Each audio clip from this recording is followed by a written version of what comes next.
Welcome to the Rex Andrews Show. I'm glad to have you. If you're a first-time listener, welcome to the conversation. Make sure that you hit the button and subscribe. We're on every platform we can think of for distribution of podcasts, and you can always go to the website at therexandrewsshow.com, and you can find a link to the online listener. I always want to remind people, regardless of where you are, first time or returning, to please subscribe. And you can do that on any platform because we're on them all. And then if you're a returning user, I have a thank you for you today. In the last few days, we found out that because of the traffic that's run to our site and to the great quality guests we have, we've cracked the top 10% of fastest growing podcasts out there. So that's quite an accomplishment because there's a lot of podcasts. There's over 1 million in the iTunes store. All right, let's get on with today's show. This is really exciting. I've got somebody, man, you guys are just going to love this today. Excited to have him on the show. A little bit of back information before throw out the name because many of you are going to recognize his name. He currently has a podcast out there called Money Life that he's been doing since 2012. He's done over 1,000 interviews a year. Do that math, 1,000 interviews. That's crazy. All right. Prior to doing Money Life, he spent 14 years at MarketWatch. Amazing. So many people know about MarketWatch. And then before that, about a decade at the Boston Globe as a writer for financial and money things. So you want to talk money, this is the guy. I'm excited to have him. And unfortunately, we don't cover everything today because I'm going to have him back because this, he could probably talk money matters until the cows come home. But I'd like to welcome to the show our friend and our financial advisor for today, and that's Chuck Jaffe. Chuck, glad to have you. Oh, Rex, thanks so much for inviting me. I appreciate it. Wow. Okay, so one of the things we do on my show is just people stories because people always, they want to know, how did they get there? What did they do?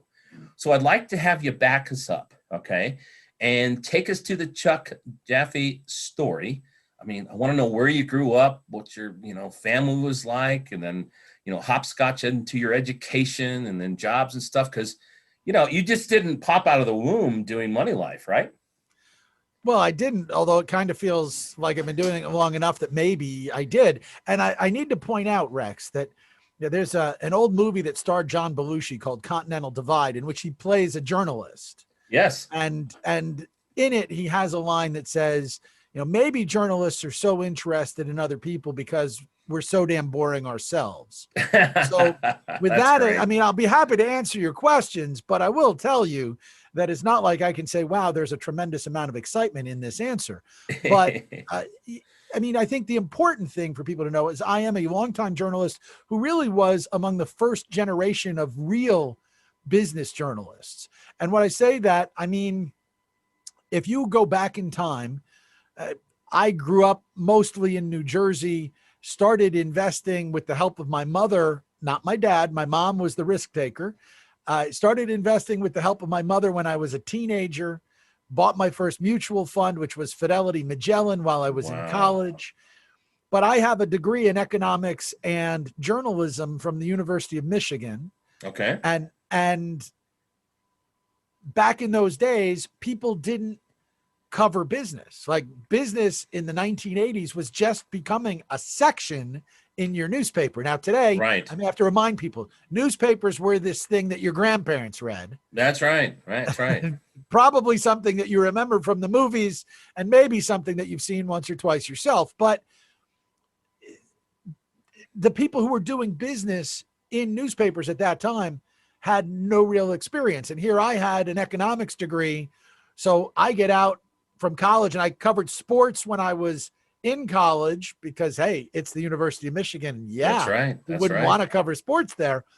But I knew that I was going to want to lead a better life, and business is a much more 9 to 5-ish kind of a life.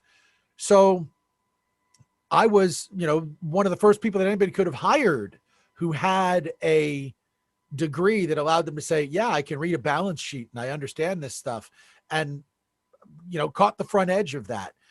Used that through jobs that took me from Florida to Pennsylvania and eventually took me to the Boston Globe. When I was there, I started doing radio in Boston. Okay. My original show was called Money Life with Chuck Jaffe, which is what my show is now called as well. That show went away when the guy who owned the station, it was discovered that he made his money the old-fashioned way by stealing it from people. So the whole station kind of imploded.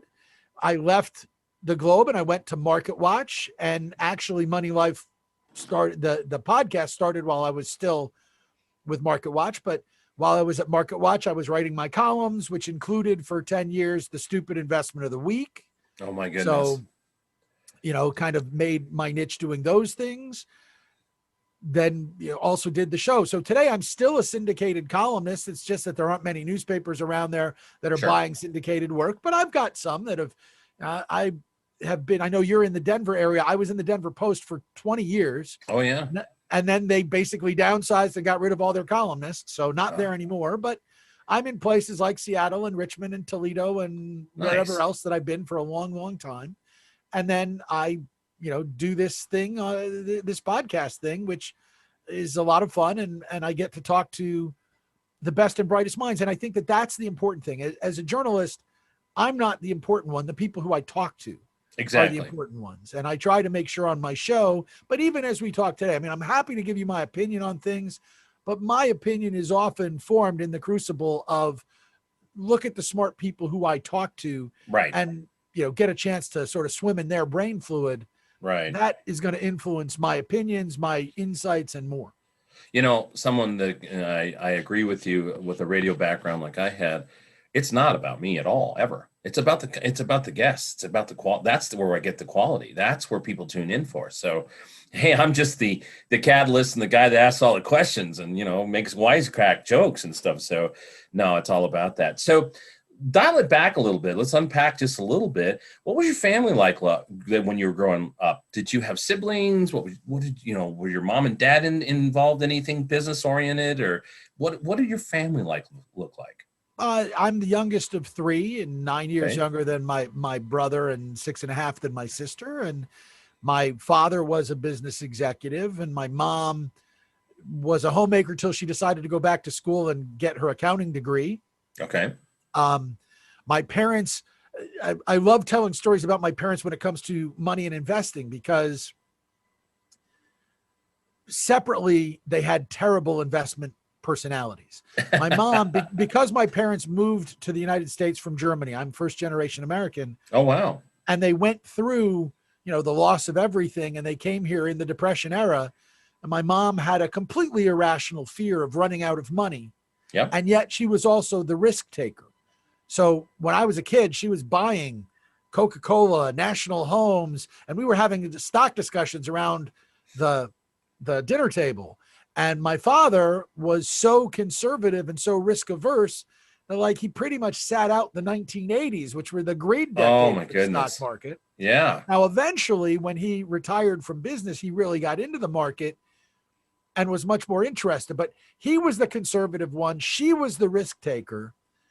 Together, if you put their portfolio together, they were great. But individually, you would have looked at him and said, wait, he's way too conservative. Yep. And you would have looked at her and said, she's way too aggressive.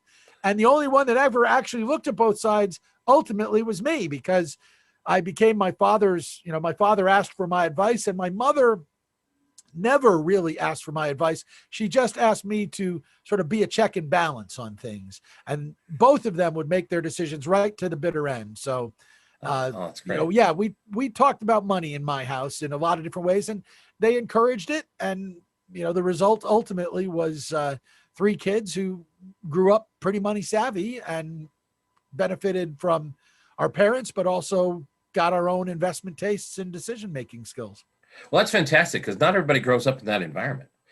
My father was a highway patrolman. My mother was a housemaker until she went to work at a bank.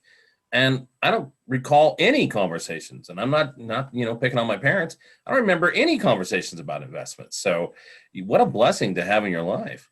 Well, I not only believe in it because I lived through it, and of course my kids went through it, and my kids are now grown and they're like the most financially responsible 20-somethings you've ever seen. Fantastic. But, if you come to my house on Halloween, kids get a choice of cash or candy at this house. And we do it in ways that help them kind of understand money. We want to teach money lessons because if you don't teach it, I mean, let me explain how this one works in a way that people usually don't think about it. If you don't teach it, well, your kids will see you go to an ATM and get money out. Right. That's it. But they don't ever see you put money in. That's exactly right. You know, you direct deposit your paycheck or you do whatever. They don't really understand what has to happen for the money to come out. They just understand that, hey, if I need more money, I go and, throw down a piece of plastic and poof, I have more money. That is inherently bad as teaching money skills. So I'm a huge believer. Let's do the right things and help kids understand that money is about choices. If you learn that lesson, it will serve you well the rest of your life. Well, we'll come back to that too a little bit because I know you do a lot of that teaching type stuff and you put things together to help kids understand that. But what a blessing to have that in your life. Like I said, it just wasn't something that was spoken in my house. And then therefore, I haven't really been able to transfer that knowledge down because it's just not something I didn't have a basis in it. So that's fantastic. So are your parents still with us? No, my parents have been gone. My dad passed in 2012 and my mom in 2017. Oh, I'm sorry to hear that. Well, fantastic. I would like to know a little bit more about your podcast because it's amazing. Not that many people were podcasting back in 2012. I think the total marketplace for podcasts was around maybe 1,500 to 2,500 podcasts at the time.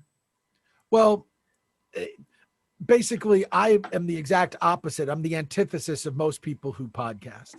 Many people who podcast, Rex, are kind of like you. They have an interest in doing it. It's not hard to set it up. Let's go do this. Which, by the way, when you talk about how many podcasts are out there, the real question is how many of them are still active, right? Yes, that's true. There's a million podcasts, but there's only like 250,000 that have put out an episode in the last 3 months. Exactly. Or whatever. So it's not necessarily active. And in my case, I literally had some PR people who I knew who missed my old live radio show. Sure.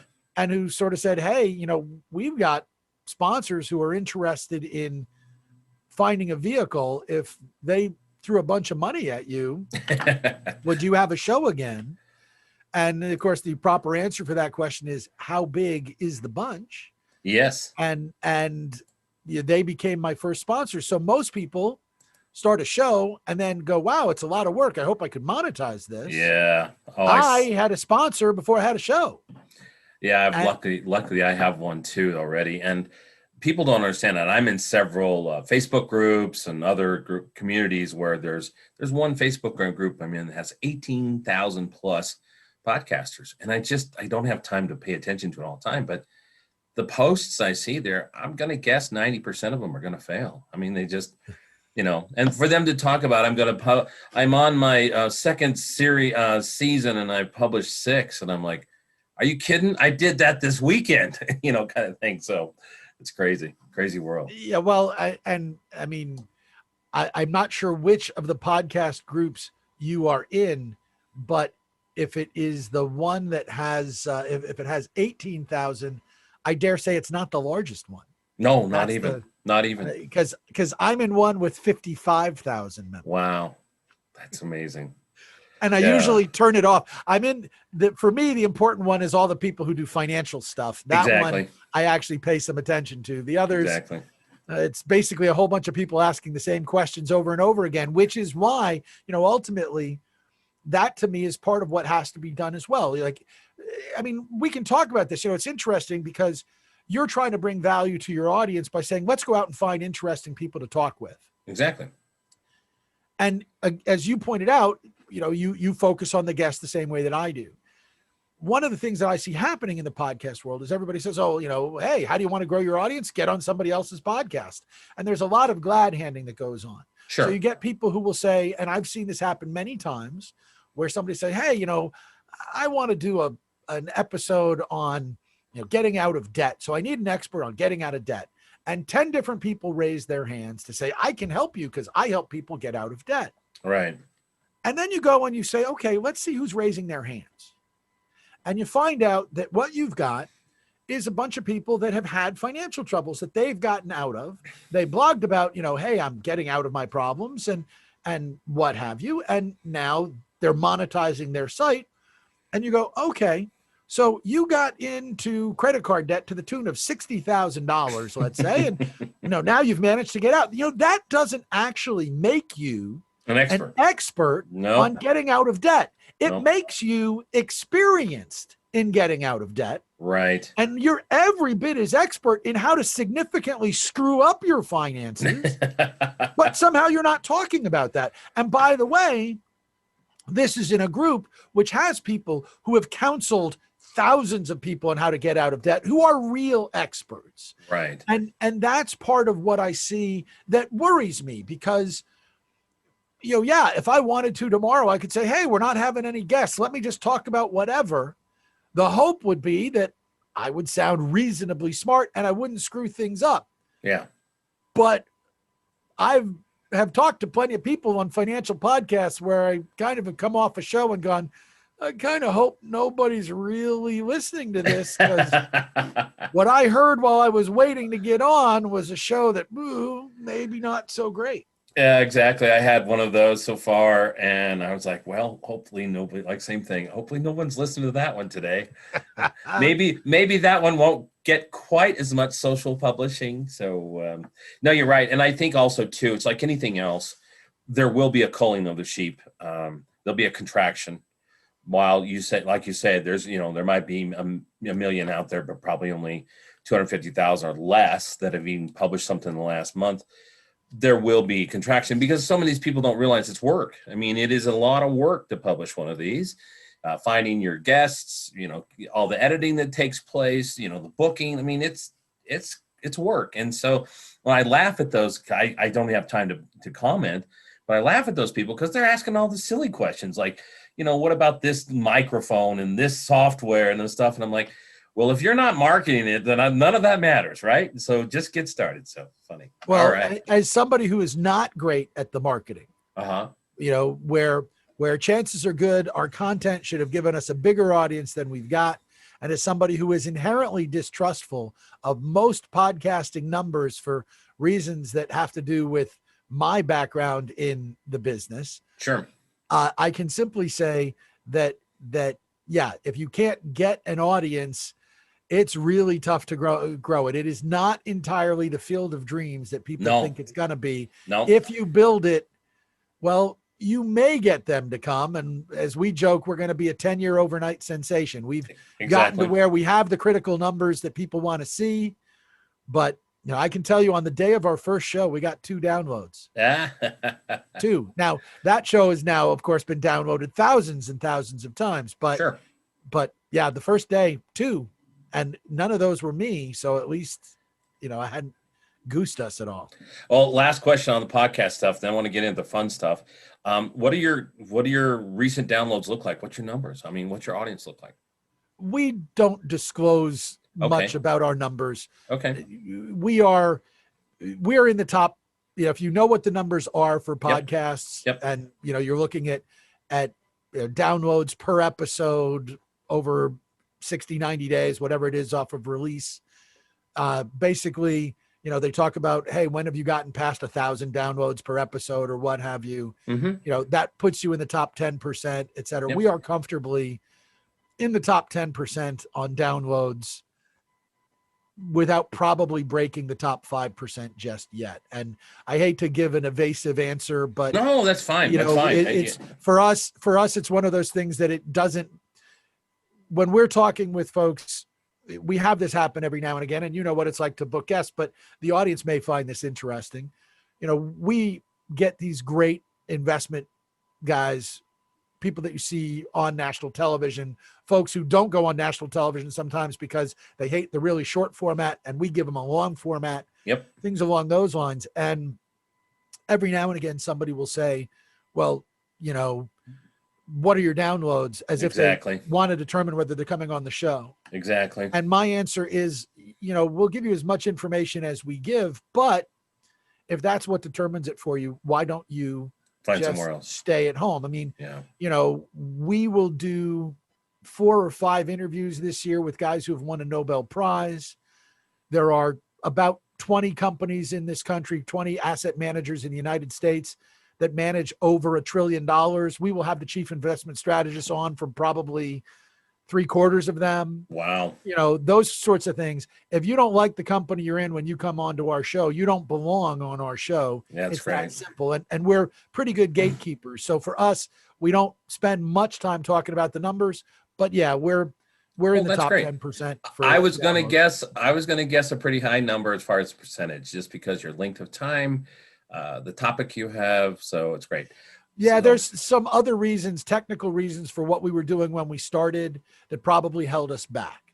yeah. So, Well, the good news is that in the pandemic, when podcasting in general has suffered, yep. which is counterintuitive. People think, oh, you got nothing to do. You're at home. No, you're not commuting and you're not going to the gym, Yep. which are two key places. And even if you go for a walk, you might have one of your relatives and family members who wants to get out of the house. Yep. So you're not listening, you're talking. And podcasts in general have been down. We are up dramatically during the pandemic. The fact that the market was tanking in February and March of last year probably didn't hurt us. I bet. So I want to switch gears a little bit here and start talking about money in the markets, because and especially I'm going to run here, and you're probably familiar with this book. I am not a financial markets person. So there was a book that came out near the end of the Clinton administration called The Democratization of Money. Are you familiar with that one? I am. Okay. And there were two main points of that book were really, number one, it was cool for the Democrats to have money, so Clinton and all his pals running around, the Tyson food family and lots of people, they had cash, they had money. So that was one. And then the other thing was just the fact that thanks to the internet, people could now start to look at their portfolios and move their money. So they would be watching CNN at home in their bathrobe and get some of these fears, and they'd start to move their money. Well, when you first started out, pre-internet days, you had to call a broker, didn't you?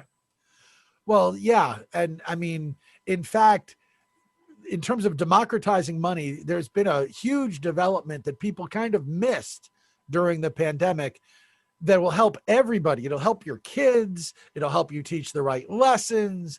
It has a massive development that most people have missed, or they've overlooked it in all the headlines about GameStop. Yep. And some of the story and meme stocks that have people going, well, everybody's investing through Robinhood or whatever. Right.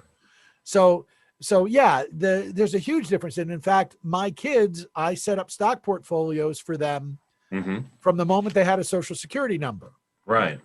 And that was part of it. And they became active, helping to make the decisions. I was buying things that they would understand and recognize and helping them build a portfolio that was really supposed to be their fun money. It was supposed to be, hey, you get to be 21 and you've got this big chunk of money that your friends probably aren't going to have.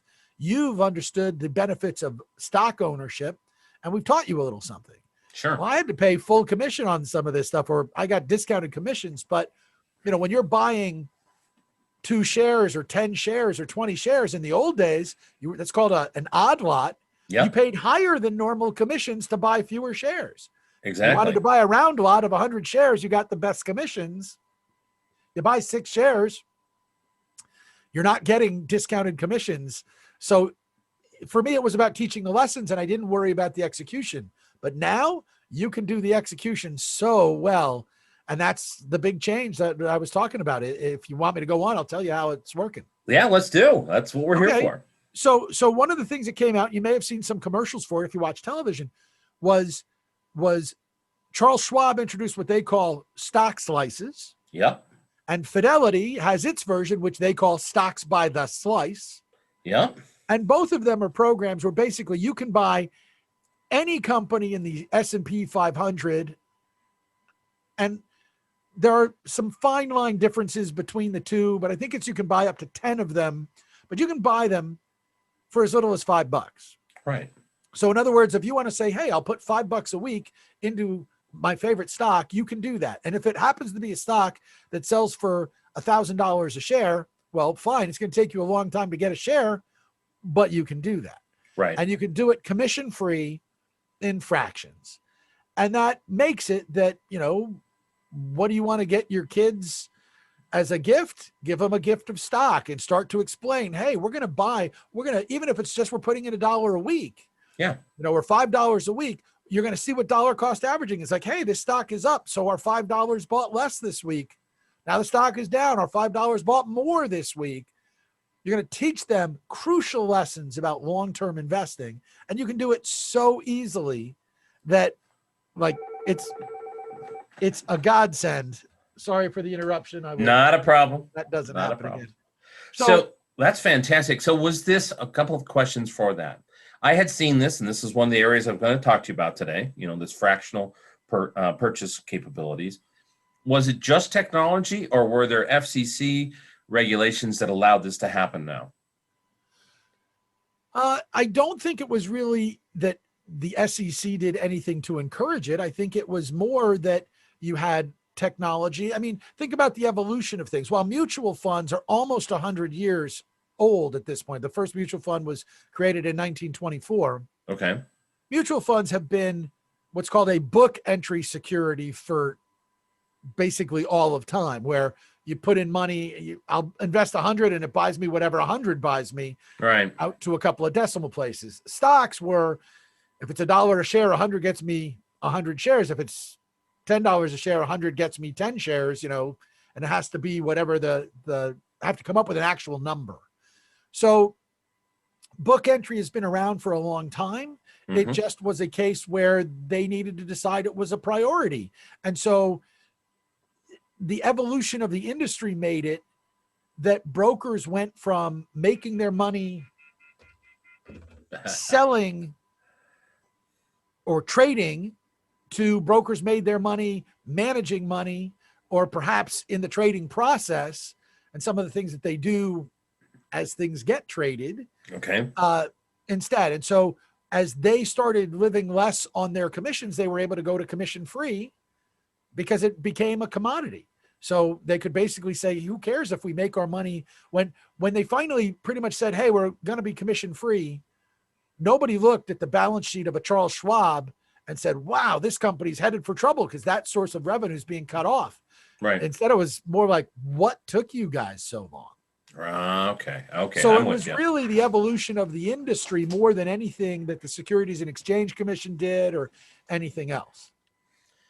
Well, that's cool. I was excited to see that, and I've actually had that on my to-do list, was to open up an account and start doing that, because I thought it takes 5 minutes. It is super easy. And I opened a couple of accounts for some relatives over the holidays. Super easy, as long as you have, their details or what have you, and they can pretty much, you can fund it by phone, like take a picture of your check or whatever.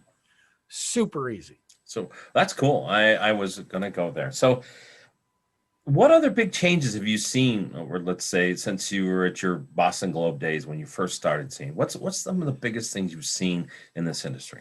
Well, I mean, I've probably forgotten most of them. I think the ones, let's focus on the ones that really affect us most today. Okay, good enough. So, you have to go back. I am old enough to remember basically more or less the start of indexing, where indexing, was a thing. Jack Bogle, the founder of the Vanguard Group, created the first index fund and basically said, hey, if the idea is to do what the market does, let's just do that over time. And indexing went from being who wants to do an index? You can't beat the market that way, right? It's going to be the market minus friction costs, which is the cost of, setting up the portfolio and whatever. These days, friction costs, and there are actually funds that have zero friction. They have no expense ratio or what have you. Not many of those, but the biggest index funds have almost no expenses.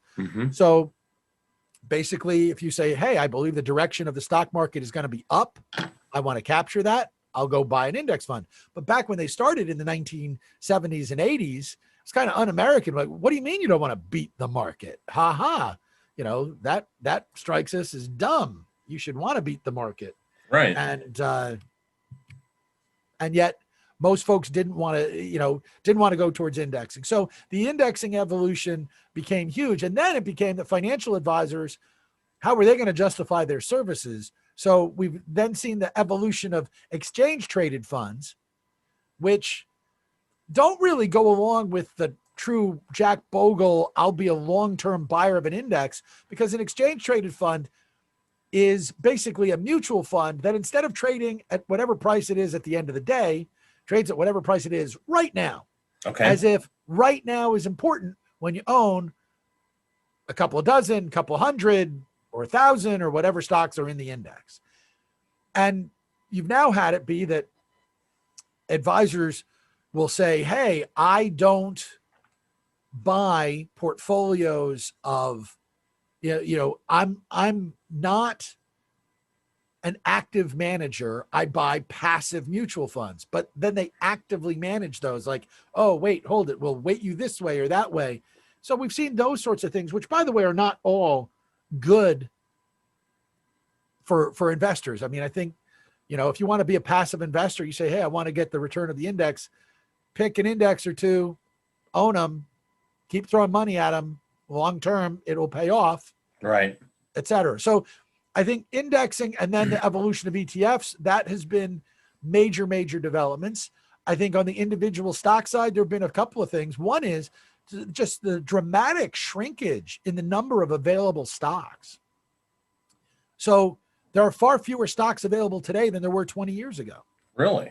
Yep. And that's counterintuitive, but it's the way that things have been going because of economic conditions, because of things like, leveraged buyouts and the barbarians at the gate that we had back in the 80s and 90s, right? Right. Well, the barbarians at the gate took things private, and sometimes they bring them back public and then they take them private again. But there are plenty of big companies that you might remember or know that maybe they were public once, but they're not public anymore. And then there have been plenty of mergers that have combined, other medium-sized companies into a couple of giant names. But through it all, we've seen a contraction in the number of available stocks, and then the way that they're available. And what we're seeing right now with the things going on where, the Robin Hoods of the world are almost making it a game. Yeah. Which, by the way, is incredibly dangerous. I think so too. For a while, but yeah, I'd like to talk about that a little too, because I think that's going to opens up a whole can of worms beyond that whole ability to, in essence, manipulate the market based on a bunch of guys in a chat room, doing stuff that I think there's going to be some people going to jail over some of this stuff, or some severe fines. Well, I will tell you, having watched the congressional hearings that they had on this week, okay, that I disagree with that. Okay. I would have agreed with you and thought, yeah, we could see some people winding up in jail. But I don't think that that's where we're at. And I think if you understand a lot of the things that are going on, it's not business as usual necessarily. But this is one of those cases where, you need to read the fine print. Right. If you don't read the fine print, which says that, like, hey, we can stop trading, we can halt trading when there's not an orderly market, we can do a whole bunch of things like that, which, right, by the way, are necessary. Yes. Then, and have been around for ages. It's not like market stops are something new. No, they've been around a long time. When you've got massive drops like we see sometimes, they'd stop the market. Massive gains, it'd stop the market. Well, that happens all the time. Even within individual firms, if there's a rush on an individual firm and they cannot make an orderly market, they have a responsibility to stop until they can make an orderly market. Right. Now, you may not like it, and you may dislike the reasons for it, and you may dislike some conflicts of interest that are present in the industry that I hope the industry will at some point get rid of. Mm-hmm. But I don't know that you can send somebody to jail for doing what they told you in the fine print they might do in a worst case scenario.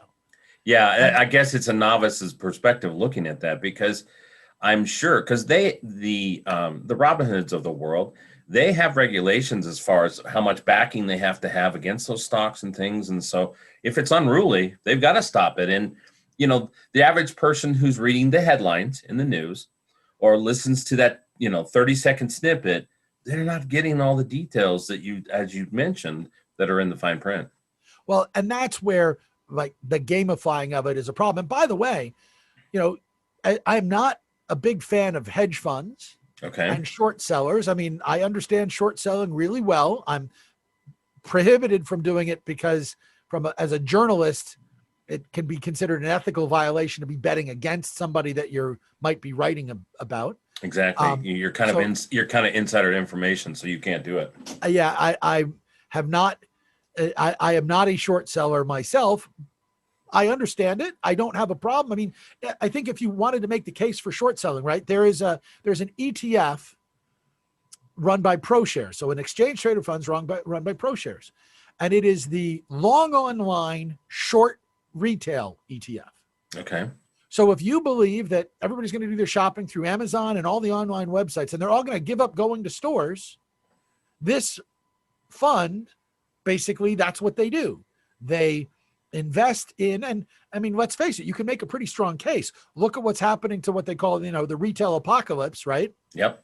And what's happening to stores, and recognize that in spite of what we all think is everybody's doing everything online, the number is like 18 to 20% of all shopping is done online. Exactly. It's not as much as people think. There's a lot of room for that to grow. Oh, yeah. So you could make, and I'm not recommending this for anybody. I'm just saying, if you wanted to make a case that a consumer would understand, the idea that would say, hey, I want to invest in the online retailers, and I want to bet against the big box stores. Yeah, the brick and mortars. Yep. That would make sense to you. Well, and there's a way to do that. Or, of course, you could go do it yourself. So I'm not anti-shorting. One of the things we say on my show all the time, disagreement makes a market, right? And until there's somebody who's on the other side of your trade, you got nothing to trade. If you all agree, like if you and I, if I own a stock and I want to sell shares of it, but I think it's going to be worth, $500 a share, and you want to buy it at 100, well, I'm not agreeing to sell it at 100 because I think it's going to be worth 500 a share. At some point, we're going to disagree till we can come to a price where we can agree. And, what have you? Maybe you think it's going to go to 1,000 a share, so you'll buy it at 500 from me. Right. That's when we agree. But at that point, right, I'm selling it because you think it's going higher and I think it isn't. It's a simplified version, but disagreement makes a market. And so, you're going to have people that say, oh, I'll bet against this, I'll bet against that. The interesting thing in the GameStop case is that the Reddit subgroups and what have you that we're talking about it, they can get online and they can chat with each other and say, I think we should, here's a stock where there's a big short interest. We should see if we could squeeze this guy. And if you need me to explain those terms, I will for your audience. But the hedge funds involved, if you and I ran a hedge fund and we decided to have a phone call, we could say, hey, are you in this stock? Yeah, I am, or whatever. But we can't say, hey, let's make a run on this, or let's do whatever. The minute we have a discussion that goes beyond the bare minimum, we're colluding and we're going to jail. But the little guy has the advantage here. They can go online and have these discussions. Exactly. Create a flash mob, basically. Yep. It's exactly what it was. A total flash mob. Yep. Yeah. So there's a lot that goes into that. And we're going to see it continue to play out because, we are recording this on the 24th of February and GameStop doubled again today. I mean, remember, this is a stock that at one point went up to $483 and then it was down to, $40 or what have you. And today it was up over 100%. Oh my goodness. Yeah, that's going to lead me in another conversation, but there's one thing I wanted to share there. I've got a lot of buddies that are in the internet marketing business, making, 6 and 7 figure incomes a year, pushing traffic to websites and products and stuff.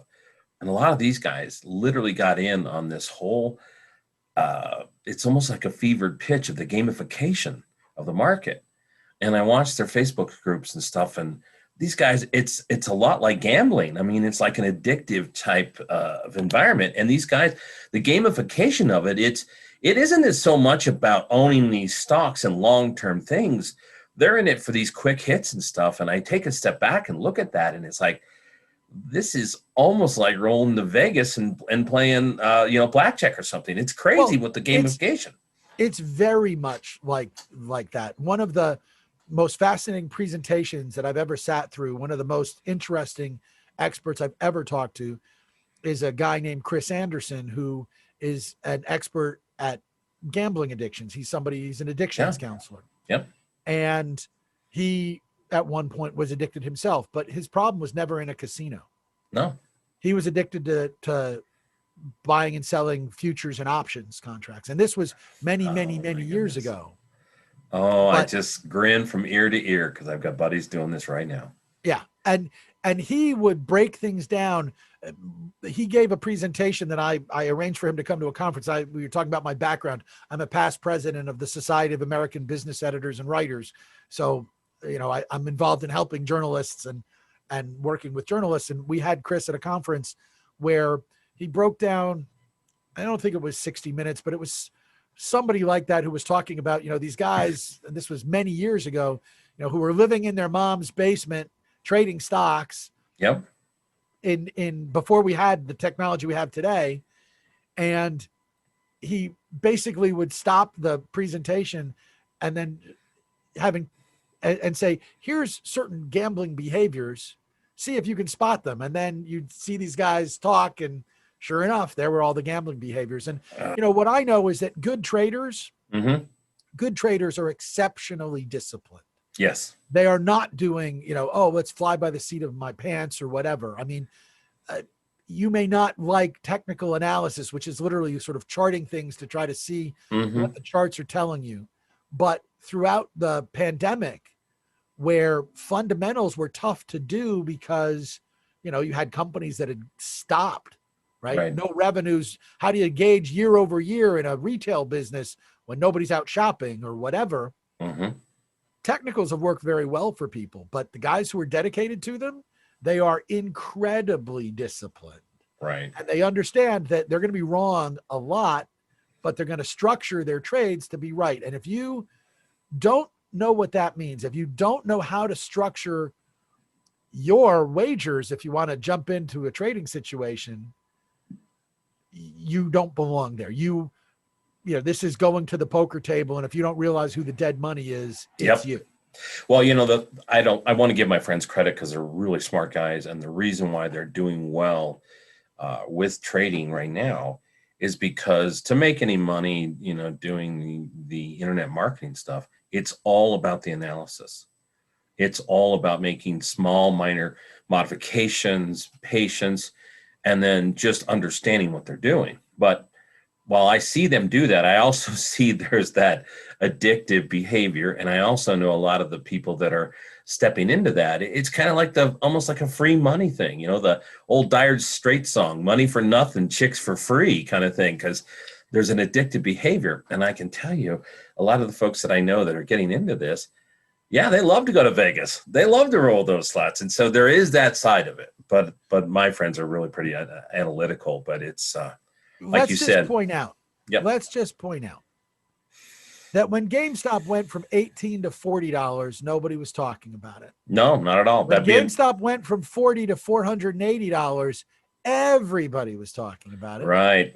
When GameStop went from $480 back to $40, not too many people were talking about it. Now, somebody was getting their shirt handed to them or their hat handed to them in those declines. Absolutely. Some of them may have gotten lucky and made money back now that the stock doubled again. But at $100 a share, or roughly $90 a share, wherever it's gone to after today's big gain, let me just point out that if you believe it's likely to get back to $480, or you have a choice to believe it's going to go back to $40, I'm willing to bet on the downside on this one. I think that, and again, if you're betting and you're not doing this based on some sort of analysis that looks at something that, even if it's just, here's what movement has been and here's what's happened in this stock in the past, you're the dead money at the table. Exactly. Well, I want to pivot here for a little bit because I think you brought some things to the light there. And I want to get your insights on this. I'm going to talk about a playground that I've been in for my entire career. I've been in high tech. I started out a little over 35 years ago in tech. And the one thing that has driven me crazy is market valuations on IPOs for companies that either have virtually no revenue or negative revenue running on losses. So we've seen things like Uber, Lyft, and even Tesla. Okay. Tesla's an amazing company, but people don't realize that they just made their first profits in the last, 18 months or something. And so what do you think is the madness around some of these? I mean, especially Uber and Lyft. Uber and Lyft have never made a profit ever. And so you're just like, what? How can you come out at these ridiculous rates, see people run it all up? And I'm like, that's a stock I don't want anything to do with, because I understand technology, because those are just applications. Those aren't real businesses in my mind. Well, okay. First things first, an IPO is an initial public offering. Sure. Right. But you know what IPO stands for, right? What's that? It's probably overpriced. Great. That's okay? Beautiful. Yeah. So, I was part of a company that went public, and it went up for a little bit, but then it fell like a rock. And the minute we had a chance to sell, we did. A minute. Yeah. And invariably, an IPO is managed to create some pop. Yep. It's done in a way that, hey, we want the initial investors, who are the people who own the stock and are bringing it public, we want them to gain some benefit from going public. Mm-hmm. Does that mean that it continues? I mean, look, Facebook, when it came out, it had a pop. It then went down and stayed down for a while. Yeah. Tesla, I haven't looked at the balance sheet, but there's an interesting loophole that will get us in a totally another direction in this conversation. Sure. In accounting rules about holding Bitcoin. And Elon Musk has talked about the fact that he/Tesla have invested in Bitcoin. And it could be that Tesla is making money, but not making it on its cars. It's making it on its Bitcoin, which is not the same as making it on its cars. I mean, that would be like, if you don't consider Tesla to be a Bitcoin company, then you care about whether or not it's making its revenues in the cars. That's what you're thinking about. So look, sentiment and momentum can drive just about anything higher. And there's an old saying that, the market can remain irrational longer than you can remain solvent. Okay. But at some point, you have to decide, are the valuations appropriate? How high are they? How out of whack are they? And what happens if we're playing musical chairs and the music stops? Yeah. Because it's not that Tesla's necessarily going to zero, or Uber or Lyft are going to zero, but Uber and Lyft have what's called a no moat business. You want proof of it? Each one started while the other one was there, and they're not the only companies. Sure. Right? So you can come up with whatever is next, or you could say, hey, we're going to do it with autonomous cars and start a company that has a different model, and you could be in it tomorrow. And if you have a better platform, you might be able to displace them.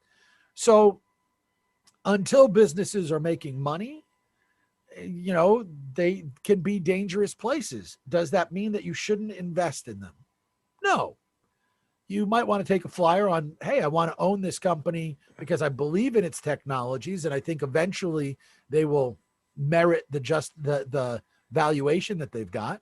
Mm-hmm. Or I think that, Wall Street will continue to hype them until it doesn't. But this is why you don't fall in love with a stock, right? Right. The whole idea is you can buy something that you understand, you recognize, but will you recognize it when there's a problem? And, for proof of that, again, I like to tell stories from my parents at times. Sure. One of my father's favorite stocks when he started investing more in individual names was General Electric, which Mm-hmm. at one point was the largest stock on the market. And you couldn't perceive a time when GE would not be a great company. Right. And then it actually became a terrible company. And it got involved in the financial services business, and that was a mess. And we saw all the changing technologies that they didn't keep up with in their core businesses. Oh, and yeah. we saw all this stuff happening. Now, I could never convince my father to get rid of his GE stock. Because he was in love with the company, right? Because he loved the company. Yep. So then my father passes, and my mother doesn't want to get rid of it. Oh, my mother's goodness. like, well, he loved the stock, and it's General Electric, for goodness sake. How bad could it be? Well, my mom died with that stock still in the portfolio, which meant that when we distributed her assets, it was split between those of us who were inheriting from her. And I can tell you, I wound up holding my General Electric stock for about 5 minutes. I got the news that, oh, hey, this stuff's in your portfolio. And I'm like, cool, dump it. Let's get rid of it. And in the time that had passed, General Electric had lost another 40 or 50%. Whew. So oh my at goodness, one that's point it had great. been a meaningful holding, and then it wasn't. And you don't fall in love with companies, they don't love you back. Well, that's really a good point. In the tech sector, because I've been through over the last 35 years, I think there's only 5 or 6 companies that I've worked for that are still in business. The rest of them are all gone. I mean, it's mergers and acquisitions, and so there's so much hype in the marketplace. And a buddy of mine and I would always sit and just shake our heads at some of these valuations. No EBITDA. I mean, no EBIT at all. I mean, it's all just on potential, and you'd know that it was going to be 1/3 or 1/5 of it in a very short time. But it depended. Their stock offering price was dependent on how much marketing was done around the company, rather than the real value of the company. Well, let's look at Tesla. Yeah. Right? So people make an assumption about Tesla that Tesla is, the biggest, best company making electric cars, right? But Tesla is priced as if it will control, about 100% of the electric car market. Right. And that's not me saying that. On my show every Monday, we have a guy named David Trainer. He runs a company called New Constructs, and we do a segment called The Danger Zone. Because at New Constructs, they evaluate securities on a scale of most attractive to most dangerous. And David has hated on Tesla for a long time. Now, mind you, if you sold your Tesla stock because you heard David Trainer saying bad things about it, you missed out on massive gains. As he points out, he has been wrong on Tesla for a long time. But what is not wrong is that, well, hey, Tesla is valued as if it's going to be 100% of the market. Well, you don't think that General Motors is making, you can go buy GM cars and Ford cars and Volkswagen and everybody else. And oh, by the way, they're all pushing into this. And with the changes in regulations from the government, they're all going to be that much more into it. Yet Tesla is priced as if it's going to make more in cars than GM and Ford and Volkswagen, et cetera. At some point, the market needs to wake up to that. Now, that is not to say that Tesla doesn't have people who love its products and who will be Tesla owners for as long as they can be. I know guys like that. Right. But I can't look at the valuation and go, yeah, it's a smart buy here because it's valued way ahead of itself. And that happens all the time. And that's why, as an investor, you have a chance. You can go after a story stock, a meme stock. You can say, okay, there's a reason why this might be hot, and I want to ride it for a little bit. And you won't hear me faulting you if you do that. But again, don't fall in love with it, because at some point, the market will go, wait, Tesla's overvalued. And at that point, it will try to say what would be a fair valuation. And that fair valuation is a lot less than Tesla's priced at today. Well, I have some personal experience in that. I was involved in a small startup, electric scooter company, little bitty little things, neat little technology. And I looked around at the marketplace, and just because of my age, I mean, I'm 55. I'm not a kid that just has all this starry-eyed, woohoo, Tesla or whatever the next shining rock is. And I looked around, I'm like, do you think Toyota or GM or Ford or, Mercedes, any institutional size vehicle manufacturer is going to ignore this forever? They're not. They're going to jump all over this stuff. So while Tesla jumped out and plowed some fields for people, they may or may not be the big dog in 2-3, and it's going to happen quickly because of, like what you said, the incentives that governments are giving, the popularity, so it's really sage advice for people to not be in love with a company or a stock, because things are going to change, and especially in technology. It just drives me crazy. So many technology companies, this is something that's an absolute fact. Any technology company that is the market leader in the current set of technology, when there is a technology change, it is extremely rare that they're ever the leader in that next evolution, because they're so wrapped up in their current market, their current technology, their current revenue base, that they don't reinvent themselves to put themselves out of business. And so that's why in tech and software and all these companies, I could sit here for a half hour and tell you companies who didn't do that. And so I look at tech investments and stuff very short term. Don't get into them. And, this is my stupid. I know nothing about it, but just an experience. I wouldn't throw anything at it till they've been a couple of years available public. And then I plan on getting out in a short time, because there is always an evolution, always. Well, I think with any company, make sure you understand the business, right? If you still believe that Amazon is like a bookstore and a retailer, you don't really belong in Amazon stock. Right, exactly. It's a logistics company, and technology by the way, logistics company, exactly. My story, like I said, my mom used to check in with me, right? She wasn't saying, "Hey, Chuck, run this for me," or "You come up with ideas." She would sort of say, "What do you think?" And my mom decided I was a genius because I warned her away from Enron, right? So Enron, for those who don't remember, Enron was supposed to be an energy company. It was based in Houston, and it had grown dramatically and what have you. And my mom at some point was looking at it to add to her portfolio. And I told her that the valuation was way out of whack. And she said, "Why is that?" And I said, "Well, because Enron is a trading company, and trading companies like, Morgan Stanley or Goldman Sachs or the brokerage firms trade at 12 to 14 times earnings, and Enron is trading at 80 times earnings." And my mom thought I had lost my mind, because she's like, "Enron is an energy company. No, they make energy." And I said, "No, if you look at their business, they are trading energy contracts. If what you do is trade energy contracts, you're a trading company." Right, you're a middleman. So I didn't know about any of the illegal stuff that was going on, but my mom got to tell all of her friends my son was smart enough to warn me away from Enron, which, by the way, she told people all the time, like, "Look at how smart he must be," which is not the case. It was more, you asked me, I looked, I couldn't justify it because I didn't see them really as a power company. And, again, I don't see Amazon, I might buy books from Amazon or what have you, but I think Amazon going forward is going to do what it can to be out of the retail business. Yep. They're going to let everybody else do the retailing. Yep. They're just going to be the platform. Yeah, exactly. Well, and we're even seeing Walmart stepping into that platform now. They've opened up so you can put your own Walmart store up there on Walmart's website. And I've got some close associates that I work with from Walmart, and I understand their strategy, and can't even get into that today. It's too long of a discussion, but you see the same thing happen. It's about being the platform. It's not so much being the retailer.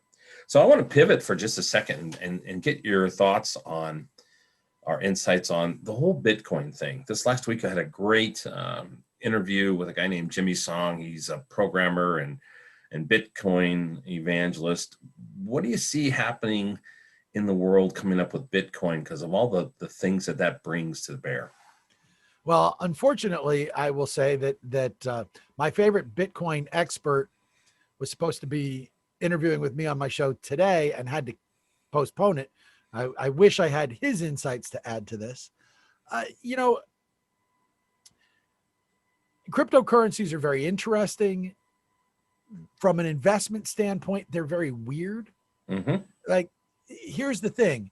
The SEC really hasn't approved investments in cryptocurrencies yet. You can't, there are one or two little things that are on the edges of the Bitcoin world or the cryptocurrency world, but we don't have a whole bunch of Bitcoin funds yet. Right. And the reason that we don't is that if you take a look at the one or two things that got in sort of while the SEC was trying to figure out what it was doing. So like there's something called the Grayscale Bitcoin Trust, for example. Yep. If you go to morningstar.com and you look at it, Well, Morningstar.com normally evaluates anything that they're looking at and says, here's how much of this fund is in stocks. Here's how much is in bonds. Here's how much is in cash. Mm-hmm. The Grayscale Bitcoin Trust, it basically says no assets are invested. Zero, right? It doesn't register. Right. And because it can't register, that's part of the issue. So I'm not saying that there's anything wrong with Bitcoin. I mean, go back, we were just talking about Amazon, right? Yeah. Amazon gift cards are their own currency right now. Exactly. Yeah. I mean, people don't think of them that way, and they're not fluctuating away from the dollar, but you could see them, like if Amazon wants to go into the cryptocurrency business, you could see them very easily doing it. And there are plenty of people who, if you said, wait, somebody gave me a $100 Amazon gift card, I don't really want to use it. Would you take it as payment? There are plenty of people who would say, sure, why not? Yeah, absolutely. Right? So, Bitcoin is, the question is it a true currency or is it an alternative form of payment? And it's still sort of figuring that out. I mean, there are not many places where you can say, hey, I'm going to go buy this in Bitcoin. Mm-hmm. No, there are some great stories of people who have said, hey, I want to get paid in Bitcoin, doing exceptionally well. Yep. And I think the issue becomes one of, it's really difficult to sort of figure out as a trader. The guys who I know who trade stocks, you would think they'd be able to trade Bitcoin. Trading is trading. Mm-hmm. But they frequently say they don't trust a lot of the things. There are so many odd factors that can go in that they don't trust their technical analysis to work with Bitcoin as it would with other, FX, foreign exchanges, or the value of the dollar or whatever it might be. I mean, look, some cryptocurrency is definitely the future of money. Yep. To a great extent. Is it going to replace dollars? No, it's not. Are we getting rid of cash? No, we're not. But as we become much more of a cashless society, you can see certain things happening that will certainly help. And I don't believe crypto's going anywhere. No, it's not. I would agree with that. But the message for people as an investor, when folks say, should I have an allocation to Bitcoin? If you understand it and you really want it, you can maybe say, sure, let's put a couple of percent into Bitcoin the way you might with gold. Right.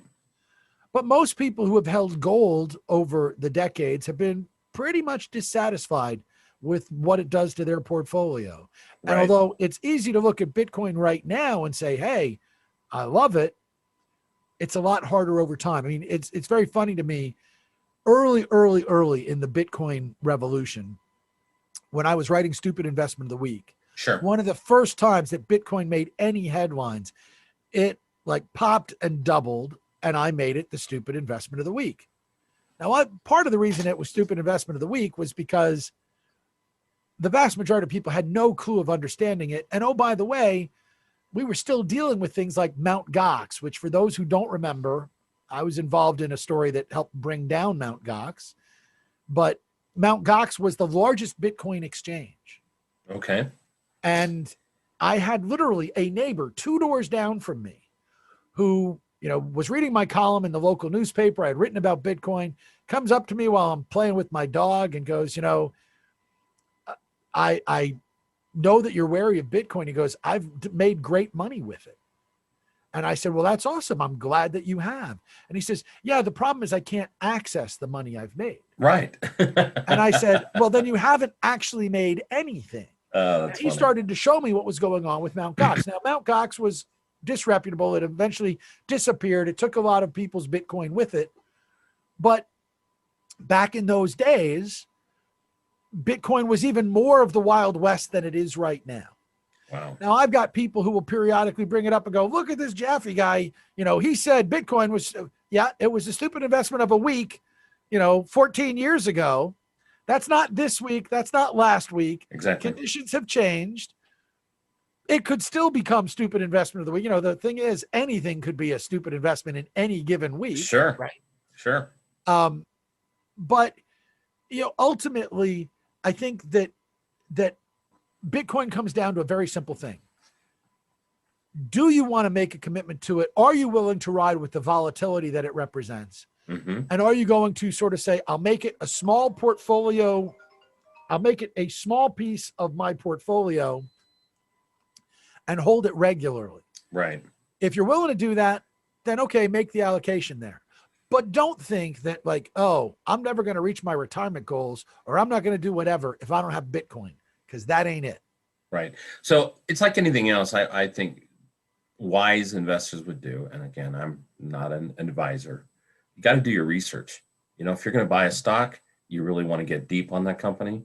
You want to understand Bitcoin. You need to get deep upon it, because if you're just a headline reader, like so many things in this world, you can get yourself in trouble. You can absolutely get yourself in trouble. And then just with the technology changes, the law changes, stability of countries and all this, there's so many things around that. So I'm going to plug that one episode that we just did this week. It's Jimmy Song, S-O-N-G, Jimmy Song, down in Austin.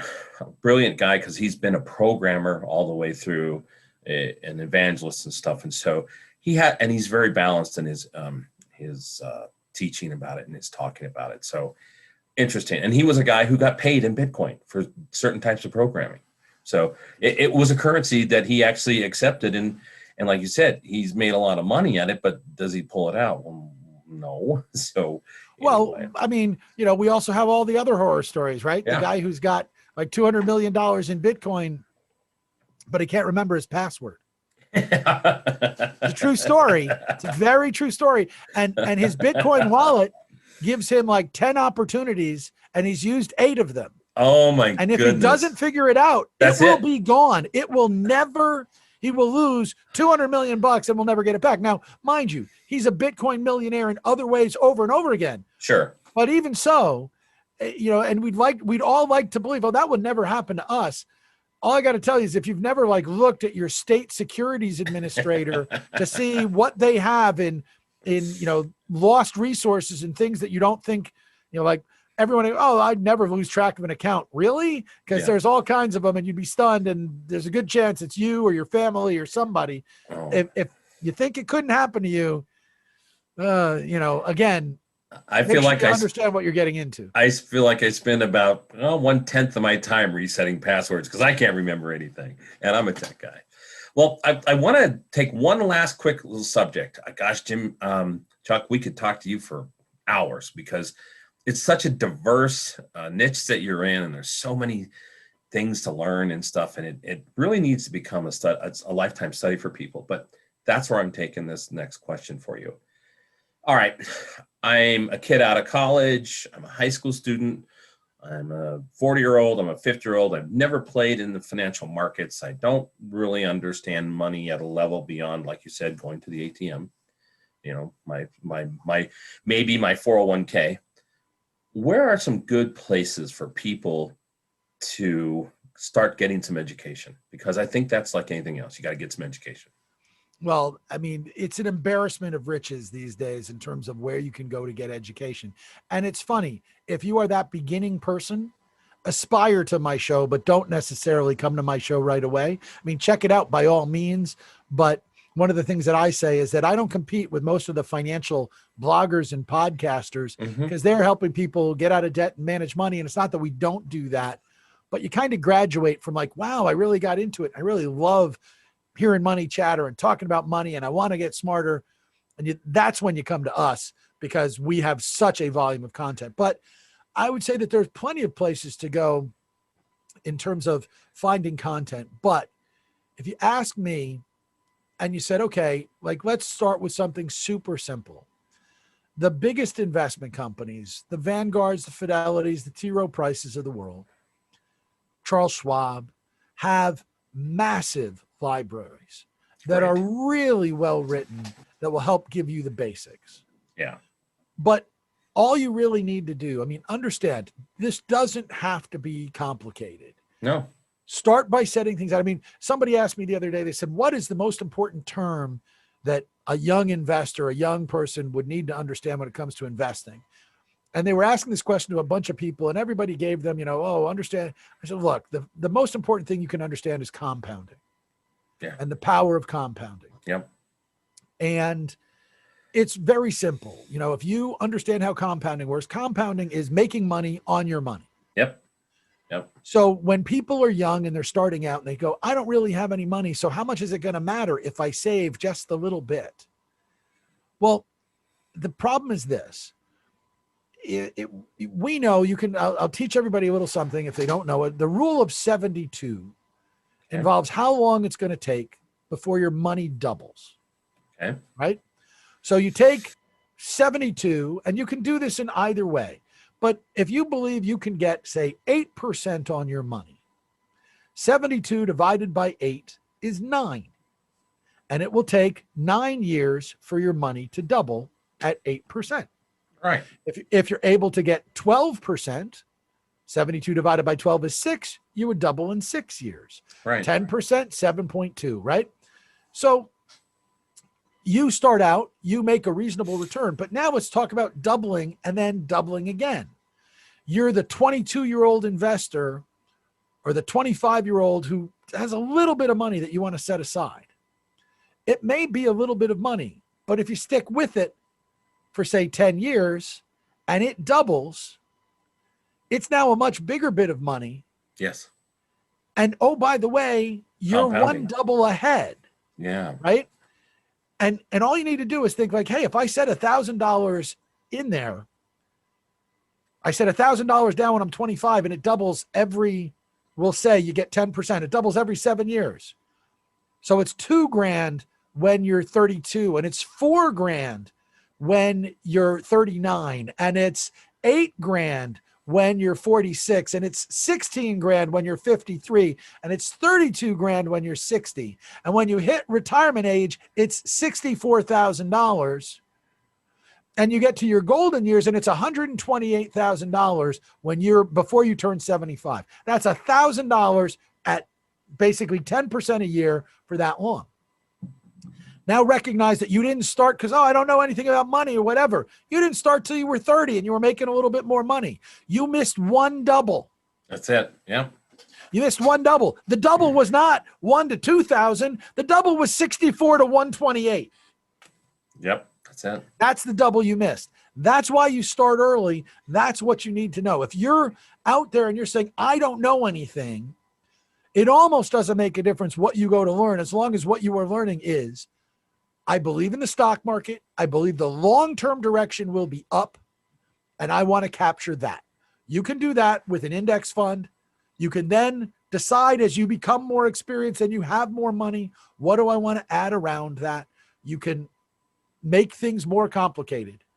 But the most important thing to know is not what to invest in. It's that you have to invest. That's great. You know, I add on to that, my grandfather, and he was a multi-million-dollar cattle rancher, very conservative guy and stuff. And he's been gone, 17 years now. But he always said this one little snippet about interest. He said, you know, Rex, when it comes to interest, those who are paying it don't understand it. Those who are earning it do. And that was his simple philosophy. And we found money in his freezer when they cleaned out his house because he was that conservative person. Anyway. Well, there are people that used to be called shoebox millionaires. Yep, absolutely. At one point in my career, I was a business editor at the Morning Call in Allentown, Pennsylvania. And a friend of mine who was a lawyer was doing the estate of a woman who lived almost behind me. I didn't really, I would see her out tending her garden, but I didn't really know her. And he said, I need you to come see this. And in her house, they had just gone into the attic. And in the attic, they found shoe boxes filled with savings bonds. Wow. Absolute shoe boxes. So she was buying savings bonds, just sticking them away, she and her late husband. And when she died, there was more than $1 million in savings bonds, some of which, by the way, had stopped earning interest. Don't do that at home. I have a daughter who's about to turn 30. And when she turns 30, the first bonds that she bought, which were great bonds, will stop earning money, basically, because they were bought right after she was born. Don't do that. It becomes a zero. They stop earning after 30 years or what have you. So don't cash them out at some point. But, you know, again, you don't have to do it whatever anybody else says. There is one of the things I say all the time, there is no one right way. Famous story that we believe is true, it's hard to actually verify it, is that Groucho Marx went to the floor of the New York Stock Exchange, got a tour of the trading floor. And Groucho was known as an investor and somebody who really, wanted to make money and what have you. But he also, of course, was famous comedian. So as he finishes his tour, a crowd gathers around him and they're talking, and somebody yells out and says, hey, Groucho, what do you invest in? And he says, I keep most of my money in bonds. And the guy yells back, they don't make you much money. And Groucho reportedly said, they do if you have enough of them. And, again, for those people who want to go out and pursue the meme stocks and the things that are going to go great gangbusters and whatever, if you're lucky and the right thing happens, congratulations. But I just explained how you could invest $1,000, get what has been the stock market's long-term historical return. And if the stock market for the next half century basically does what it's done for the last 100 years, you're going to turn your $1,000 into somewhere between 60 and 120,000 in the next half century. Well, Chuck, this has been amazing. What a great guest. And I'm so honored that you came on. And if we can coax you to come back, gosh, there's a ton of topics I'd love to explore with you.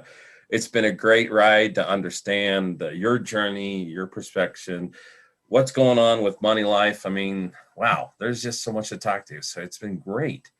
Any other things that you want to tell us about as far as websites or your podcast? Let's visit those real quick. Well, for anybody who's interested, it's moneylifeshow.com. Okay.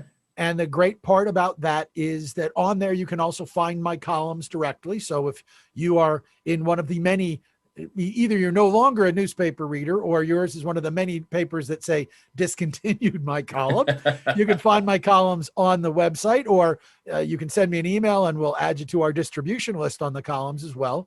It's chuck@moneylifeshow.com. I would say that, the show, we're there all the time. Don't be afraid to skip through it and find the things that work for you. Sure. We try to make sure that we talk about all of our guests right at the beginning and listen to the ones that you think are interesting and what have you, but don't be afraid to get a breadth of opinion. I mean, investing takes courage. So you want to hear how people think when they agree with you, and you want to hear how people think when they disagree with you.